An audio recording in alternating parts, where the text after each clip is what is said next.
those cameras ready because this is certainly going to be a great photo opportunity.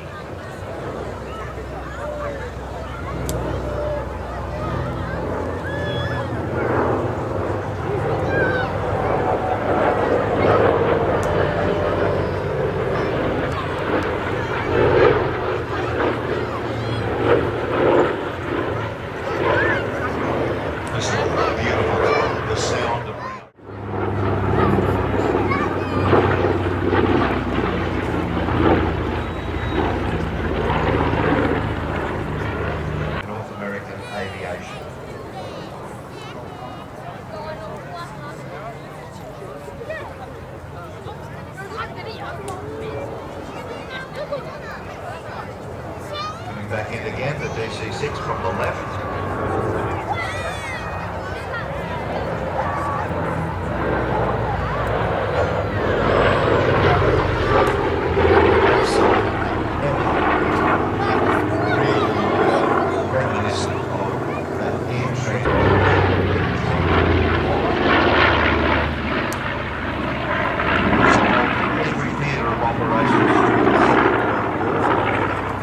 By all of the operated worldwide services to USA to Europe, Latin America, Sydney, Australia, Manila, Honolulu.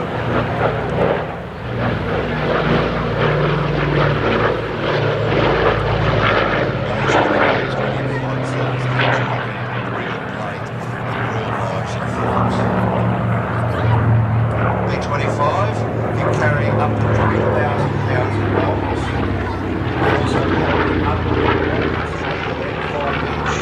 And it can also be fitted with a ventral shackle for 2,000-pound Mark 13 torpedo. Power plants are 27 effect as a gunship modified by Major Paul Pappy gun in the Pacific. As you can see, the DC6 not generally seen in these sort of flight conditions as an airliner, but an incredible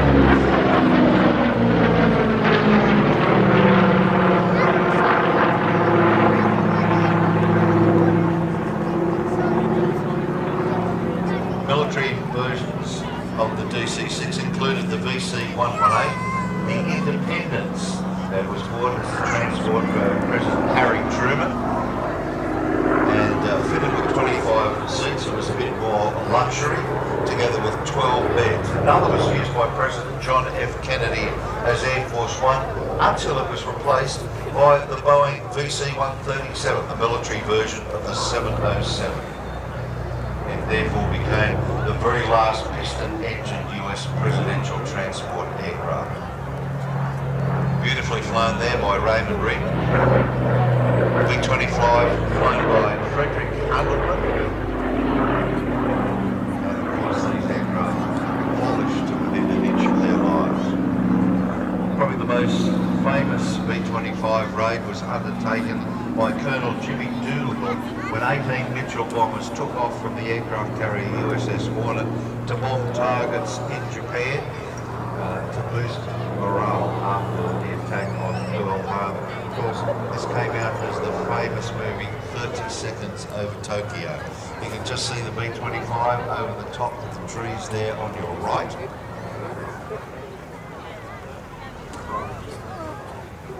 The vast majority of the B-25s actually operated in the Pacific and Far East against the Japanese, but were used with great effect on the continent immediately preceding D-Day, where they attacked positions behind the front lines, or what would become the front lines, bombing transport, bridges, anything.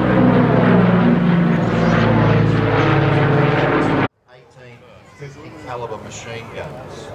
Now, the modified ones that we used as gunships were what was called the solid nose, could carry quite a number of machine guns in that bulked up nose, rather than the bomb animal's position.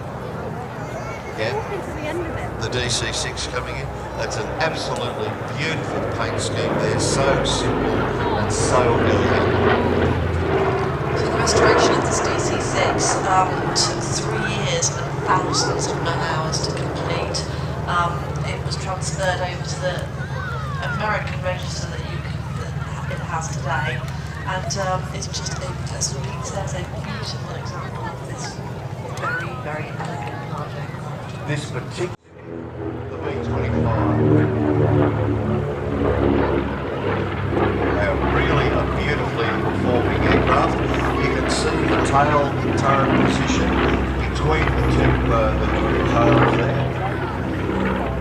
I can tell you when you're flying in one of those aircraft and sitting on that tail turret, those two beautiful tails do move around quite a lot. A little bit disconcerting for a first. A shorter nose with a 75mm cannon. Hand-loaded by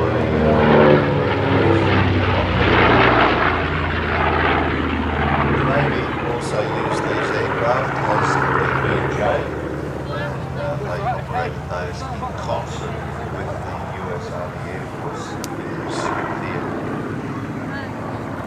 Marine Corps also operated them, and there are a number of BJs that are still flying in restored condition in the United States. The solid nose carried up to 850 caliber machine guns. They had 450 calibers marked on either side, so you had two for each side. And that together with the top turret bearings of the B25.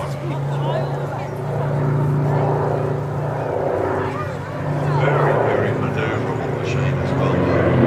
Almost handled like a fighter.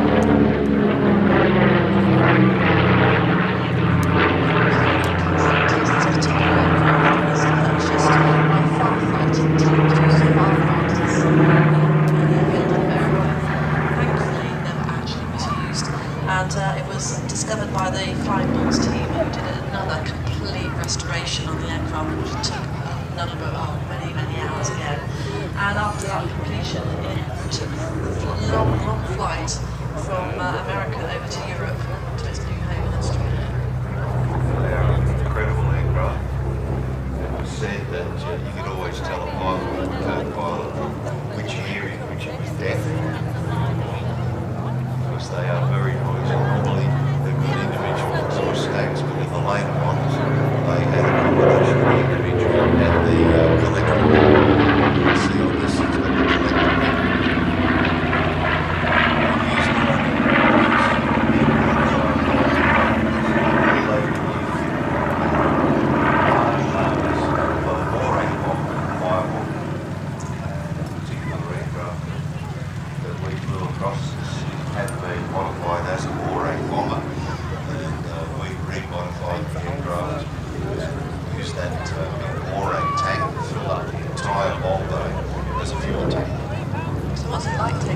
Across the sea.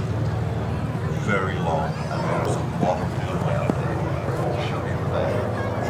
It's easily taken granted nowadays flying on a large airline, but in an aircraft this old, it's another undertaking.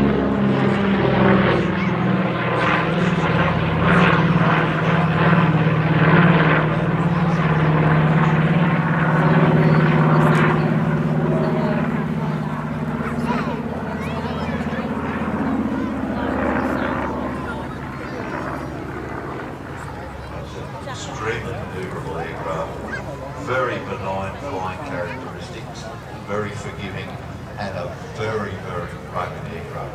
Just have a think about it with the B-25s and Jimmy Doolittle.